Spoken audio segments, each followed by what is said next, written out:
po niyang sasakyang puting yan, although binler namin, bilang respeto, ito po ay pareho ng plaka ng sasakyang sinakyan daw ni Senator Bato. Paalis ang Senado. Batay sa report yan na binigay sa GMA News. Ngayon, sasakyan niyo po ba itong puting nakuna namin ito, Senator? Kotse niyo pa ba yan? Upo ba yan? Ay, opo. Opo, sasakyan ko po yan. Nakita nyo naman, ha? Yan ho ang pinaka-humble na sasakyan dito sa Senate. Fortuner lang. Nakasakay ho ba yan nakasakay po ba dyan si Senator Bato de la Rosa? Nung nakuna niyan?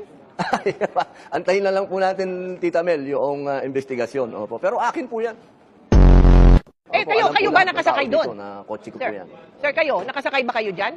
Antayin na lang po natin yung... Pati kayo, antayin hindi po pwedeng natin itanong? yung investigasyon po para...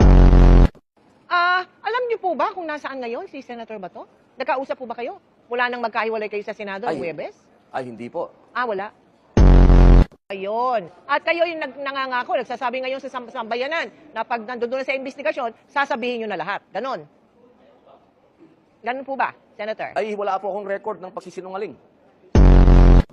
Okay. Wala po akong record ng pagsisinungaling. O, saasahan ngayon ng taong bayan yan. Ako po ay rumispeto sa batas ng Pilipinas. At ako po ay nagpakulong dahil sa paggalang sa batas ng Pilipinas. Wala po akong record ng pagsisinungaling. Nagkagirian. O sabi, nagkagirian daw kayo sa Senate Lounge. Nagkausap na po ba kayo ulit ni Senator Pangilinan? Sir? Ay, usapang lalaki po yun. Wag na lang po natin pag-usapan dahil mga lalaki po kami. Mas maganda, iwasan na lang po natin yun.